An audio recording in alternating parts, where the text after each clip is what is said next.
Welcome dear rockers, कैसे हो आप सभी। तो आज हम लेकर आए हैं आपके लिए 2025 की मलयालम लैंग्वेज मूवी कालम की स्टोरी। तो कहानी की शुरुआत में हम नीतू नाम के एक टीनेजर स्टूडेंट को ऑटो से उतरते हुए देखते हैं। ऑटो वाला नीतू से कहता है कि मुझे इंस्टाग्राम पे फॉलो कर लेना, तो नीतू कहती है ठीक है। इसके बाद वो एक किराने की दुकान पर रुककर कहती है कि भैया मैं ये ग्रीन वाले लेज ले रही हूँ, पैसे खाते में लिख लेना। दुकानदार जिसका नाम अनिल है वो कहता है कि कोई सा भी एक ले लो, बस पैकेट अलग रहता है, इसके पैसे देने की भी जरूरत नहीं है, तुम तो मेरी रिश्तेदार ही लगती हो। आगे मृत्यु की माँ बिंदु को देखते हैं जो कि एक मॉल में काम करती है। आज उसे अपनी बेटी के साथ मंदिर जाना है, इसलिए वो जल्दी छुट्टी लेकर निकल जाती है। तो रास्ते में उसको रिजू नाम का एक जान पहचान का ऑटो वाला मिल जाता है, जिसे वो कहती है कि मैं बस का भाड़ा ही दूंगी। तो रिजू कहता है कि अरे दीदी आप चाहें तो मत देना, चलिए मैं आपको घर छोड़ देता हूँ। इसके बाद बिंदु अनिल की दुकान के पास रुकती है, क्योंकि जाते वक्त उसने अनिल को कुछ सामान पैक करने के लिए कहा हुआ था। तभी उसकी नजर अपने हस्बैंड के पोस्टर पे पड़ती है और वो उसे घूर कर देखने भी लगती है। तो अनिल मजाक करता है कि अभी तक सुरेश को देखकर तुम्हारा मन नहीं भरा क्या। अब इस पे बिंदु कहती है एक तो इसने लोन पे ऑटो ले रखा है, उसकी इंस्टॉलमेंट चुकाने की जगह पार्टी हेड बन रहा है और तुम्हें अलग ही मजाक सूझ रही है यहाँ पर। तो अनिल भी हंसते हुए कहता है कि अच्छा बाबा, नहीं करता दीदी मजाक आपसे, ये लो अपना सामान। और हाँ, नीतू ने लेज भी लिया था तो मैंने उसके भी पैसे नहीं लिखे। बिंदु कहती मैंने कितनी बार कहा है तुम्हें कि उसको जंक फूड मत दिया करो। अरे दीदी हमारे टाइम पे ये सब कहाँ मिलते थे, आज मिल रहे हैं तो कभी कभी खाने में कोई नुकसान थोड़ी होता है। अच्छा सुनो ना, आज पता है क्या हुआ, तुम्हारी पड़ोसी है ना रुखसाना, उसका पोता पानी से भरे बकेट में गिर गया था। ये बातें सुनकर बिंदु डर जाती है और डिटेल में सारी बात पूछती है कि बताओ क्या हुआ पूरा। तो वो बताता है कि रुखसाना उस टाइम घर पे नहीं थी और रुखसाना की जो बहू है ना, वो अचानक अपने बच्चे को लेकर ऑटो से हॉस्पिटल गई। हॉस्पिटल में एक अटेंडर काम करता है जो कि मेरे जान पहचान वाला ही है, तो उसी ने मुझे बताया। पर शुक्र है ऊपर वाले का कि बच्चा बिल्कुल सही सलामत है। ये सुनकर बिंदु गुस्से में कहती है कि पक्का उसकी माँ मोबाइल या टीवी देखने में बिजी रही होगी और बच्चा खेलते खेलते पानी बकेट में गिर गया होगा। बताओ आजकल की औरतें सोचती हैं कि सिर्फ बच्चा पैदा कर देने से माँ बन जाती है वो, पर बच्चे की जब केयर करने की बारी आती है तो वो बिल्कुल लापरवाह हो जाती है। यही सब बातें करने के बाद दोस्तों बिंदु जाती है देवी नाम की अपने एक पड़ोसी के पास, जहाँ उसने अपनी ब्लाउज सिलने को दे रखा था। वहाँ भी वो रुखसाना के पोते वाली बात बताती है, पर उसकी बातों से उसे समझ आता है कि देवी को तो पहले से इस बारे में पता है। तो थोड़ी देर के लिए बिंदु सोचती है कि अनिल ने तो कहा था कि इस बारे में अभी किसी को नहीं पता है, फिर देवी को कैसे पता चला। फिर पूछने में देवी कहती है मुझे तो रुखसाना आंटी ने बताया। इसके बाद दोस्तों बिंदु जाती है अपने घर और अपने घर पे जो देखती है ना, उससे तो उसके पैरों तले जमीन खिसक जाती है, क्योंकि बिस्तर पर लेस के पैकेट के साथ साथ नीतू की लाश भी पड़ी होती है और नीतू के कपड़े पे थोड़ा मिट्टी भी लगी हुई है, उसकी गर्दन पे एक रस्सी भी है। आगे हम दिव्या और अर्जुन नाम के दो न्यूज रिपोर्टर्स को देखते हैं जो कि ऑटो वाले रिजू के घर जाते हैं और बताते हैं कि हमें श्रीकांत ने यहाँ भेजा है। तो वो कहता है कि हाँ चलिए मैं आपको घर दिखा देता हूँ जहाँ आपके रहने का इंतजाम किया गया है। फ्रेश वगैरह होने के बाद सबसे पहले ये लोग जाकर उस इंस्पेक्टर का इंटरव्यू लेते हैं जिसने नीतू के केस को हैंडल किया होता है, पर उससे इनको कोई खास जानकारी नहीं मिलती। फिर ये लोग फॉरेंसिक डॉक्टर से बातचीत करते हैं जो इन्हें बताते हैं कि नीतू के साथ जो हुआ वो बहुत दुखद है, पर जैसा कि उस टाइम मीडिया में हल्ला हुआ था कि उसके साथ ब्रूटल रेप हुआ है, तो वैसी कोई बात नहीं थी, क्योंकि नीतू का एग्जामिनेशन मैंने किया था और मुझे ये पता चला कि ये घटना होने से पहले ही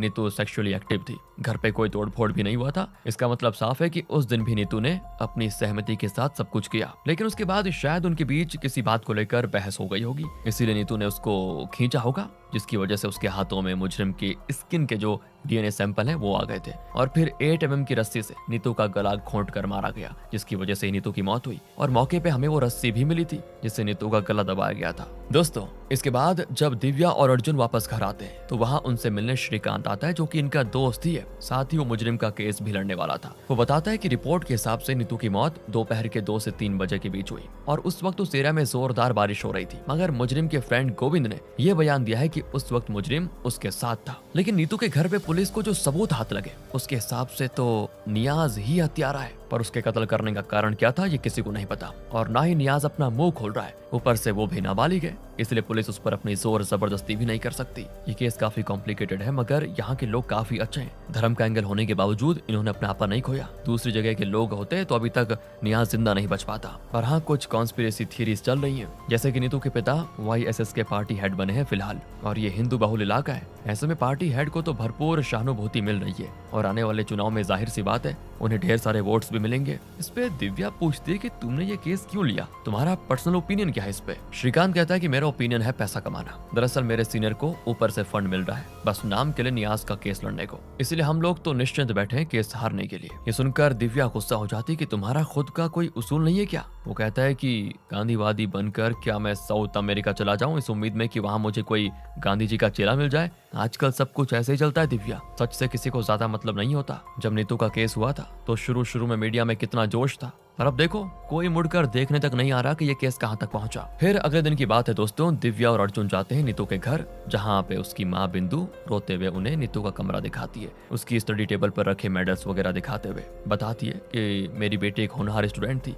वो लड़का तो 18 का नहीं है, तो कोर्ट उसको छोड़ ही देगी ना। अर्जुन बताता है कि ऐसा नहीं है, 2015 में जुवेनाइल रूल्स में भी चेंजेस आए हैं, इसलिए उसको भी पनिशमेंट तो जरूर मिलेगी। बिंदु कहती है अच्छा, तो उसे थोड़ी मोड़ी सजा मिलेगी और फिर वो इसी शहर में आजाद घूमेगा, है ना, तो अपनी पढ़ाई कंप्लीट कर लेगा, फिर जॉब भी कर लेगा और यहाँ के लोग कुछ सालों में ये बात भूल जाएंगे। वैसे भी लोगों ने कम लांछन नहीं लगाया मेरी बेटी पर, जबकि उन्हें तो उस लड़के के बारे में बुरा कहना चाहिए था, पर नहीं, लड़का कुछ भी करे बदनाम तो सिर्फ लड़कियां ही होती है। ये सब सुनकर दिव्या और अर्जुन थोड़ा उदास हो जाते हैं, मगर उन्हें अपना काम तो करना ही होगा। वो इसके बाद नीतू के फादर सुरेश जी का इंटरव्यू लेते हैं। सुरेश बताता है कि अब तक तो आप लोग नीतू को जान ही चुके होंगे, वो हमारी इकलौती औलाद थी। वैसे तो मैं लव जिहाद के बारे में बहुत बातें किया करता था, और मुझे पता ही नहीं चला कि कब वो लव जिहाद मेरे घर में एंटर कर गया। अगर उन्हें कुछ करना ही था तो मुझे मार देते। मेरी बेटी को क्यों निशाना बनाया उन्होंने, मैं जानता हूँ उसको कड़ी सजा नहीं देंगे, पर कोई बात नहीं, जिस दिन वो बाहर आएगा ना, मैं उसका हिसाब बिठा दूंगा। अब इस इंटरव्यू की वीडियो को घर जाने के बाद अर्जुन रिपीट पे देखता है, तो दिव्या कहती है कि नीतू के पिता की बातें पर्सनल से ज्यादा पॉलिटिकल लग रही है। अर्जुन कहता है मेरे दिमाग में तो ये घूम रहा है कि सुरेश जैसे पॉलिटिकल माइंडेड आदमी को अगर पता चले कि उसकी बेटी एक मुस्लिम लड़के के साथ रिलेशनशिप में है,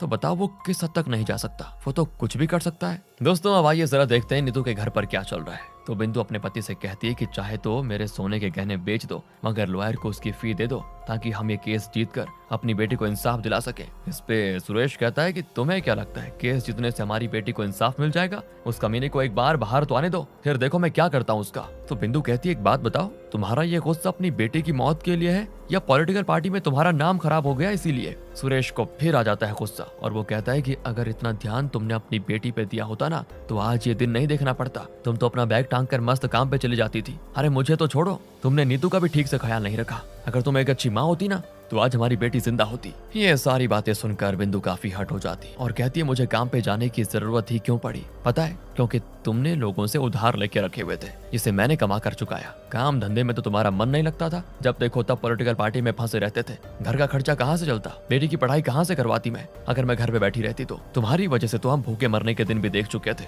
झगड़ा खत्म होता है और अगले दिन की बात है दोस्तों, श्रीकांत अर्जुन को कॉल करके बताता है कि नियाज की जो काउंसलिंग चल रही है ना, उसका असर लगता है हो गया है, इसलिए वो बात करने को तैयार हो गया है। इसलिए श्रीकांत, अर्जुन और दिव्या जाकर नियाज से मिलते हैं। तो नियाज बताता है कि असल में उस दिन क्या हुआ था, बताता हूँ। दोस्तों नियाज नीतू के शेड वाले रूम के पास उसका इंतजार कर रहा था और नीतू डर के मारे भागते हुए वहां पर आती है। तो वो वजह पूछता है और तब वो बताती है कि अरे वो पागल बैठा रहता है ना रास्ते में, उसने मुझे दौड़ा दिया था आज तो। नियाज कहता है वो किसी को कोई नुकसान नहीं पहुंचाता, उससे डरने की जरूरत नहीं है। इसके बाद दोनों आधा घंटा क्वालिटी टाइम स्पेंड करते हैं, इंटीमेट वगैरह होते हैं और फिर नियाज चला जाता है वहां से। फिर वो कहता है प्रेजेंट में कि उस वक्त तक तो मेरी नीतू बिल्कुल सही सलामत थी, हम दोनों एक दूसरे से बहुत प्यार करते थे। अगर वो जिंदा होती तो खुद इस बात की गवाही देती, पर अब सभी मुझे उसका कातिल समझ रहे हैं। तब अर्जुन और दिव्या जाते हैं नियाज के घर, जहाँ पे सिर्फ बूढ़ी माँ और एक बड़ा भाई होता है। उनसे वो इस मैटर पे बात करते हैं। तो वो लोग बताते हैं कि देखो हमें उनके प्यार मोहब्बत के बारे में पहले से कुछ भी पता नहीं था, अचानक ये सब जो हुआ उससे हम खुद शॉक्ड हैं। यहाँ के लोगों ने तो हमारा जीना हराम करके रखा हुआ है। नियाज के पिता एक जानलेवा बीमारी से मर गए थे, उनके इलाज में हमने काफी सारे पैसे उधार ले रखे थे, जो कि पिछले साल ही पूरे हुए थे, और अब जाकर हम अपनी जिंदगी अच्छे से गुजार रहे थे, पर तब तक ये मुसीबत आन पड़ी। इसकी वजह से लोगों ने गुस्से में हमारे घर और दुकान दोनों पे हमला किया। हम घर से बाहर निकलने में डरते हैं, पता नहीं कब कौन कहाँ पे हमला कर दे। अब नियाज का बड़ा भाई नियाज से मिलने के लिए जेल में जाता है। उसे समझाता है कि देखो जो भी सच्चाई है तुम कबूल कर लो, मगर भूल के भी कोई ऐसी बात मत कहना जिससे तुम मुसीबत में पड़ जाओ। हमें पूरा यकीन है कि तुम किसी की जान नहीं ले सकते भाई। और नियाज अपने भाई से कुछ बात नहीं करता, वो बस उसे वहां से जाने को कह देता है। दूसरी ओर दिव्या और अर्जुन के बीच में थोड़ी बहस होती है, क्योंकि दिव्या को यह लग रहा है कि नियाज ही कातिल है, मगर अर्जुन का कहना होता है कि जब तक कोर्ट में साबित नहीं हो जाता कि वो कातिल है, तब तक हमें निष्कर्ष पे नहीं पहुंचना चाहिए। मैं तुम्हें एक किस्सा सुनाता हूँ। तो हुआ कुछ ऐसा था कि जब मैं टीनेजर में था, तो मैं अपने डैड के कमरे में पेन लेने के लिए गया, पर उसी दिन मेरे डैड के पैसे गायब हो गए थे। तो उन्होंने मुझे खूब मारा, ये सोचकर कि मैंने पैसे चुराए होंगे। मेरी माँ बहन भी मुझे चोर समझने लगी, जिससे मैं उनसे नजरें तक नहीं मिला पा रहा था। मगर फिर 2 दिन के बाद डैड को वो पैसे उनके ऑफिस के ड्रॉर से मिल गए। तब उन्हें रियलाइज हुआ कि वो तो अपने पैसे ड्रॉर में रख कर भूल गए, और उन्होंने बिना पूरी बात जाने अंदाजा लगाकर मुझे कूट दिया, जिसके बाद फिर मेरे घर वालों को बड़ा अफसोस हुआ। इसलिए बिना पूरी बात जाने निष्कर्ष पर नहीं पहुंचना चाहिए। और ये सब बातें दोस्तों ये लोग ग्राउंड में बैठकर कर रहे होते, जहां मैच खत्म होने के बाद गोविंद घर जाने लगता है तो अर्जुन उसको रोककर कुछ बात करने की सोचता है, लेकिन तब गोविंद कहता है कि मेरे डैड ने किसी भी जर्नलिस्ट से बात करने को मना किया हुआ है, अगर उन्हें पता चला तो वो मेरी जान ले लेंगे। अर्जुन कहता है कि किसी को पता नहीं चलेगा, मैं यहाँ आया हूँ तुमसे मिलने के लिए। काफी समझाने बुझाने के बाद गोविंद बात करने को तैयार हो जाता है। वो कहता है कि ये बात तो सच है कि उस दिन नियाज नीतू से मिलने उसके घर गया था, उसके बाद वो मेरे साथ मार्केट जाने वाला था, मैं उसका स्टेशन पे इंतजार कर रहा था, 2 बजे के आसपास वो आ भी गया था। इस पे दिव्या पूछती है कि तुम इतने पक्के तौर से कैसे कह सकते हो कि उस वक्त 2 बज रहे थे। गोविंद कहता है क्योंकि ठीक उसी टाइम पे मेरी मॉम ने मुझे कॉल करके कहा था कि दीदी के घर कुछ सामान पहुंचाना है, अगर उस वक्त मैं अपनी मॉम की बात नहीं मानता तो वो नाराज हो जाती, इसीलिए मैंने नियाज को वहीं पे थोड़ी देर वेट करने को कहा और फिर जल्दी से घर जाकर सामान ले आया और फिर नियाज के साथ मैं अपनी दीदी के घर पे आ गया। इसी दौरान हमें नीतू की मौत के बारे में खबर मिली। मैंने तो पुलिस को ये सारी बातें डिटेल में बताई थी, पर वो लोग मेरे पिता को धमकाने लगे कि अगर आपका बेटा ऐसे बयान देगा तो इसे भी हमें गिरफ्तार करना होगा, इस बुनियाद पे कि इसने भी जरूर नियाज की मदद की होगी कत्ल करने में। इसीलिए मेरे डैड ने मुझे अपना मुंह बंद रखने को कहा हुआ है। अर्जुन कहता है कि तुम्हारा घर तो ऋतु के घर से कुछ किलोमीटर की दूरी पर है ना, तो क्या जब तुम अपने घर से सामान लेने गए थे तो तुमने नीतू के घर के आसपास कोई अजीब चीज नोटिस की? वो बताता है ऐसा कुछ खास तो नहीं, मैं तो स्कूटी पे जा रहा था, मैंने तो रास्ते में सिर्फ उस श्रीकला आंटी को देखा था और जंगल से लुंगी ठीक करते हुए अनिल भाई को निकलते देखा था। ये जानने के बाद दोनों अगले ही दिन जाते हैं श्रीकला के घर और उससे पूछताछ करते हैं। वो बताती है मैं तो उस टाइम महिला समिति की बैठक में जा रही थी। फिर रात में दोस्तों अर्जुन, श्रीकांत और दिव्या ड्रिंक करते हुए डिस्कस करते हैं कि नो डाउट कि नियाज खूनी हो सकता है, लेकिन उसके अलावा और 3 लोग हैं जिन पे हमें शक है। पहला तो सुरेश ही है, ये ओनर किलिंग का मामला हो सकता है कि जब बाप को पता चला कि उसकी बेटी दूसरे धर्म के लड़के के साथ इन्वॉल्व है तो उसने अपनी इज्जत बचाने के लिए बेटी का खून कर दिया गुस्से में, ये भी हो सकता है। और वैसे भी उस दिन तो वो था अपनी पार्टी मीटिंग में, मगर 2 से 3 बजे के बीच लंच ब्रेक था तो वो बाजार गया था लड्डू लाने के लिए, तो कहीं ऐसा तो नहीं कि उसी दौरान उसने नीतू का खून कर दिया हो। दूसरा है श्रीकला, क्योंकि वो कह रही थी कि वो महिला समिति की बैठक में गई हुई थी 2:30 बजे, लेकिन गोविंद के हिसाब से वो 2 बजे अपने घर गया था स्कूटी से सामान लेने के लिए, तो उसने श्रीकला को रोड पे देखा था। वहीं श्रीकला के घर से महिला समिति की ऑफिस सिर्फ 10 मिनट की दूरी पर है, तो उसे आधा घंटा कैसे लग गया? जब हमने इस बारे में उससे पूछा तो वो कहने लगी थोड़ी दूर पे हमारा नया घर बन रहा है तो मैं पहले उसको देखने गई थी, ठीक है, उसका जवाब था ये। तीसरा सस्पेक्ट है अनिल, जिससे आज तो हमारी बातचीत नहीं हो पाई, कल अब उससे भी पूछताछ करना होगा कि वो उस वक्त जंगल के रास्ते क्यों निकल रहा था। और हाँ, हमें गोविंद को भी रेड जोन में रखना होगा। दोस्तों अगले दिन की बात है, दिव्या और अर्जुन जाकर अनिल से पूछताछ करते हैं। वो कहता है कि अरे भाई ये सेम चीज बता कर मैं थक गया हूँ, ऐसा एक भी आदमी नहीं होगा जिसने मुझसे ये नहीं पूछा कि मैं उस दिन जंगल में क्यों आ रहा था। भाई मैं शुगर का मरीज आदमी हूँ यार, मुझे बार बार टॉयलेट जाना पड़ता है, मैं बस हल्का होकर आ ही रहा था उस दिन। तो अनिल से पूछताछ करके जब ये लोग जाने लगते हैं तो कुछ ही दूरी पे इनको एक पागल आदमी मिलता है जो कि दिव्या को देखकर अजीब तरह से बर्ताव करने लगता है। वो उसे पकड़ने की कोशिश करता है मगर अर्जुन दिव्या को उसके हाथ आने नहीं देता। आगे इन्हें देवी अपने घर के पास काम करते हुए दिखाई देती है, तो ये उससे पूछते हैं कि यहाँ पे जो पागल हर टाइम बैठा रहता है वो किसी को कोई नुकसान तो नहीं पहुंचाता ना? देवी कहती नहीं, वो तो बेचारा बहुत ही मासूम है, बस टुकटुकी लगाकर सभी को आते जाते देखता रहता है। अर्जुन पूछता है कि क्या नीतू को उससे डर लगता था? तब देवी कहती हाँ, वो बेचारी तो बहुत ज्यादा डरती थी उससे। तो अर्जुन कहता है देखिए हमें नीतू की मौत के बारे में बातें करनी है, कुछ उस दिन के बारे में छोटी मोटी बातें जो भी हैं बता दीजिए। देवी कहती छोटी मोटी क्या, उस दिन तो बहुत बड़ी बड़ी बातें हुई थी। वो रुखसाना है ना, उनका पोता पानी से भरे बकेट में गिर गया था, पता नहीं कैसे। उस वक्त घर में सिर्फ रुखसाना की बहू सना ही थी और सना की बड़ी बेटी तो उस वक्त ट्यूशन गई हुई थी, इसीलिए सना ने बिना किसी से हेल्प मांगे सीधा अपनी जान पहचान के ऑटो वाले को बुलाया और अपने बच्चे को हॉस्पिटल लेकर चली गई। तब ये दोनों पूछते हैं कि वैसे उस दिन आप 2 से 3 बजे के आसपास क्या कर रही थी? देवी बताती है मैं क्या करूंगी, मैं तो सो रही थी। मुझे 2:30 बजे के आसपास बाइक के हॉर्न की आवाज आई तो मुझे लगा मेरे हस्बैंड शिबू आ गए, पर जब मैं बाहर आई तो शिबू नहीं थे, तो मैं फिर जाकर सो गई। और फिर 1 घंटे के बाद जब जागी तो नीतू की माँ मुझसे अपना ब्लाउज लेने आई और उसके बाद तो हल्ला हो गया कि नीतू के साथ इतना बड़ा हादसा हो गया। रात में मैंने अपने हस्बैंड से भी पूछा कि आप 2:30 बजे के आसपास आए थे क्या,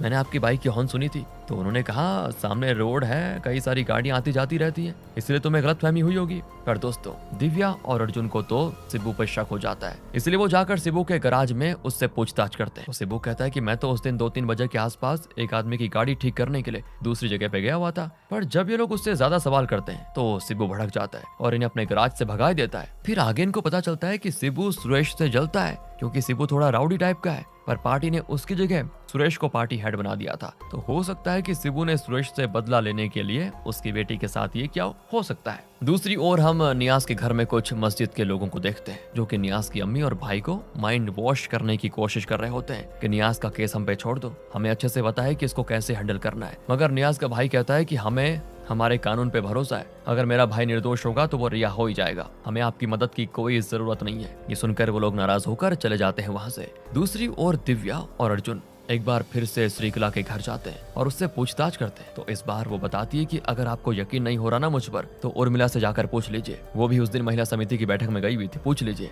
और उसने मुझे देखा था, मैं बैठक में थी। तब ये लोग पूछते हैं कि उर्मिला कौन? तब श्रीकला बताती है कि वो भी इस मोहल्ले में रहती है, मेरी महिला समिति की बैठक में पहुंचने के 5 मिनट के बाद वो आई थी और फिर वापसी में हम दोनों साथ ही आए थे। इसीलिए अब ये दोनों उर्मिला के पास जाते हैं दोस्तों, और उस दिन क्या हुआ था उसके बारे में पूछते हैं। वो बताती है, मुझे महिला समिति की बैठक में जाना था, मगर जैसे मैं घर से निकली तो तेज बारिश होने लगी। तब मैं नीतू के घर के बाहर छिप गई थी और 5 मिनट वहाँ पर वेट किया, मगर बारिश नहीं रुकी तो वहीं पे नीतू का छाता रखा हुआ था, मैं उसे ही लेकर महिला समिति की बैठक के लिए निकल गई, ये सोचकर कि वापस आऊंगी तो छाता लौटा दूंगी। पर जैसे मैं उसके घर से थोड़ी दूर पर आई, मुझे अपने पीछे किसी के होने का एहसास हुआ और मैंने रुखसाना को देखा। इस पे दिव्या कहती है, पर तेज बारिश में आपको सही से दिख गया कि वो रुखसाना ही थी? उर्मिला कहती है, हमारे एरिया में बस रुखसाना ही है जो नकाब पहनती है, और मैंने उस दिन नकाब पोश महिला को देखा था तो मुझे लगा वही होगी, फिर मैं चुपचाप चली गई। तो ये जाने के बाद दोनों जाते हैं रुखसाना के पास, जहाँ सारी बातें पूछने पे वो कहती है, मैं कैसे हो सकती हूँ, मैं तो उस टाइम मार्केट में गई हुई थी, इसी चक्कर में तो मेरा पोता भी पानी वाली बाल्टी में गिर गया था,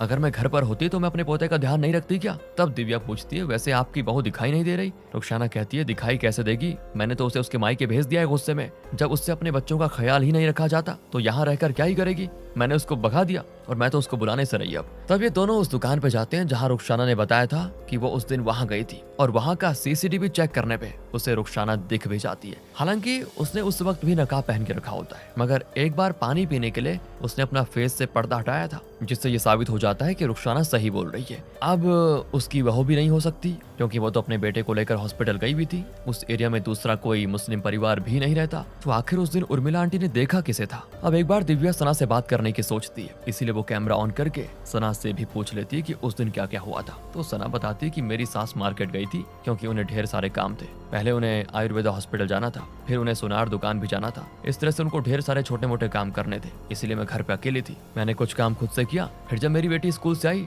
तो मैंने उसको खिलाकर ट्यूशन भेज दिया। इसके बाद 1:30 बजे के करीब मुझे थोड़ा फुर्सत मिली क्योंकि मेरा बेटा भी सो गया था, तो मैंने उसे बिस्तर पर लिटाकर कपड़े धोने के लिए कुएं के पास आ गई। पर कुछ ही देर में मुझे अपने बेटे की रोने की आवाज आई और मैं भाग के अंदर गई तो देखा मेरा बेटा पता नहीं कैसे पर पानी से भरे बाल्टी में डूब रहा है। अगर मुझसे जरा से भी लेट हो जाती ना तो आज मैं अपने बेटे को खो देती। मेरे बेटे ने काफी सारा पानी भी पी लिया था, तो मैं उसको सीधा हॉस्पिटल लेकर आई। उस वक्त मुझे इतना अकेला फील हुआ ना कि मैं बता नहीं सकती। मेरी सास मार्केट गई हुई थी, हस्बैंड काम के सिलसिले में बाहर गए हुए थे, मैंने अपनी सूझबूझ से अपने बेटे की जान बचाई, मगर इसके बाद मुझे क्या मिला? मेरी सास ने मुझे घर से निकाल दिया। गुस्से में उनके हिसाब से मैं किसी भी काम के लायक नहीं हूँ। और पता है, जब मैं 17 साल की थी तो मेरी शादी फिक्स करवा दी गई और पढ़ाई छुड़वा दी गई। मैं बनना तो टीचर चाहती थी पर मुझे हाउसवाइफ बना दिया, और शादी के तुरंत बाद ही मैं प्रेग्नेंट भी हो गई। सबने बहुत खुशी जताई, पर बच्चा पैदा होने के बाद तो सब अपने घर चले गए और मेरे हिस्से आ गई जिम्मेदारी घर के साथ साथ बच्चे संभालने की। पर मैंने किसी तरह ये मैनेज किया। फिर लोगों ने कहना शुरू किया कि तुम्हारी तो बेटी है, अब एक बच्चा भी कर लो, मतलब लड़का होना बहुत जरूरी है, सभी ने कहा। इसलिए मैं फिर से माँ बनी और मुझे बेटा हो ही गया। लोगों की नजरों में मैं ब्लेस्ड हूँ। लोगों ने कहा, अगर कोई मुझसे पूछे कि मैंने न जाने कितने दिनों से ढंग से खाया, ना ही मैं चैन से सो पाई हूँ। मेरा वजन इतना गिर गया था कि क्या बताऊं, सर के बाल भी झड़ते जा रहे थे। पर फिर भी मुझे घर के काम के साथ साथ हस्बैंड, सास, ससुर की जरूरतों का भी ख्याल रखना पड़ता है, और बच्चों को जरा सी भी कोई तकलीफ हो जाती तो सब कहते हैं कि ये एक अच्छी माँ नहीं है। ये सारी बातें कहते कहते सना फूट फूट कर रोती भी है। तब दिव्या उसको हौसला देती है, साथ ही उसको सना की स्टोरी थोड़ी भावुक कर देने वाली भी लगती है, और उसे लगता है कि सना की बात सभी को सुननी चाहिए वैसे। इसीलिए वो सना के इंटरव्यू की वीडियो पोस्ट कर देती है, जिसे कि सभी देखते हैं, और उन्हें सना के लिए अफसोस भी होता है कि हम उसके आसपास रहकर भी ये नहीं समझ पाए कि वो किस दुख में है। रुखसाना को भी अपनी गलती का एहसास हो जाता है कि मुझे अपनी बहू के प्रति इतना रूड नहीं होना चाहिए था, आखिर है तो वो भी एक इंसान। इसीलिए वो सना को वापस ससुराल बुला लेती है और उसके प्रति थोड़ा सॉफ्ट बिहेव करती है। पर 1-2 दिन के बाद ही दोस्तों कुछ चौंकाने वाली खबर आती है। पता नहीं क्यों, मगर देवी ने खुद की जान दे दी थी। इसके बाद पोस्ट ऑफिस से दिव्या को एक लेटर रिसीव होता है, जिसे वो अर्जुन के साथ पढ़ती है और दोनों के पैरों तले जमीन खिसक जाती है उसे पढ़कर। तो हुआ कुछ यूं था दोस्तों कि शादी के इतने सालों के बाद तक देवी मां नहीं बन पाई थी, जिसकी वजह से लोग आए दिन उसे कुछ न कुछ सुनाते रहते थे, खासकर रुखसाना। देवी की सास को जाने अनजाने में टॉन्ट मारती रहती थी कि जो बांझ होते हैं उनको बेच देने में भलाई होती है। पता है मेरी बहू तो फिर से पेट से है, पर पता नहीं तुम्हारे घर में ये सुख कब आएगा। जिससे देवी को बड़ा दुख होता है। उसका पति भी उसके साथ अच्छा बर्ताव नहीं करता था, जिससे देवी काफी अकेली पड़ गई थी। वो सिलाई बुनाई का काम करके अपना टाइम बिताया करती थी। पर जैसे जैसे उसने सना की प्रेगनेंसी की न्यूज सुनी, उसकी गोद भराई में गई, बच्चे होने के बाद रिचुअल्स में गई और बच्चे के साथ उसने सना को खेलते हुए देखा, तो देवी को लगने लगा कि असली जिंदगी तो सना जी रही है। उसकी लाइफ कितनी परफेक्ट है। धीरे धीरे उसे पता नहीं चला कि वो सना और उसके बच्चे से नफरत करने लगी। उसके दिमाग में हर वक्त यही चलता रहा था कि जब सना को ये खुशियां मिल सकती हैं, फिर मुझे क्यों नहीं। एक दिन अचानक देवी के दिमाग घूमा और उसने देखा कि सना के घर पे कोई नहीं है और सना भी अपने बेटे को सुलाकर कपड़े धोने के लिए आंगन में गई हुई है। बस फिर क्या था, वो चुपके से सना के घर में घुस गई और उसने सना के सोए हुए बेटे को पानी से भरी बाल्टी में डाल दिया। वो तो उसे मार ही डालती, मगर तभी उसे दिखी नीतू, जो कि डर कर भाग रही थी। जिससे देवी को ये गलतफहमी हो गई कि नीतू ने मुझे देख लिया और वो मुझे देखकर भाग रही है। पर उसे नहीं पता होता कि नीतू तो उस पागल से डर कर भाग रही है। इसके बाद देवी काफी घबरा गई। उसका ये राज सामने ना आए, इसीलिए उसने सना की बेटी को बाल्टी में ही छोड़ दिया। और फिर बच्चे की रोने की आवाज को सुनकर सना वहां पर आ गई और तुरंत ऑटो को लेकर हॉस्पिटल चली गई। लेकिन यहाँ देवी का दिमाग खराब होने लग गया था कि अब मेरा क्या होगा। नीतू तो सभी को सच्चाई बता देगी कि मैंने ही सना के बेटे को पानी में डुबोकर मारने की कोशिश की। इसीलिए वो आधे घंटे तक परेशान होने के बाद कुछ ऐसा फैसला लेती है जिसका अंदाजा किसी को नहीं था। वो सना के घर जाती है। जल्दबाजी में सना दरवाजा लॉक करना भूल गई थी। देवी सना की सास का नकाब चुरा लेती है और नीतू के घर जाकर अचानक उस पे कर देती है हमला और सीधा उसका गला दबाकर मार डालती है उसे। बेचारी नीतू को पता ही नहीं चला कि उसकी गलती क्या थी। अब सारी सच्चाई जानने के बाद दुनिया और अर्जुन मिलकर इस पे एक अच्छी सी रिपोर्ट बनाते हैं और इसी रिपोर्ट की मदद से सभी को नीतू की मौत के पीछे की असली कहानी पता चलती है और फिर नियाज को भी रिहा कर दिया जाता है। वहीं इतना टाइम साथ में स्पेंड करने के बाद अर्जुन और दिव्या भी प्यार में पड़ जाते हैं और उनकी लव स्टोरी भी शुरू हो जाती है। यहीं पे होती है कहानी खत्म। बाकी दोस्तों आप बताइए आपके क्या विचार हैं इस मूवी पर। मिलते हैं आपसे अगली वीडियो में। ध्यान रखिएगा अपना। Thanks for watching.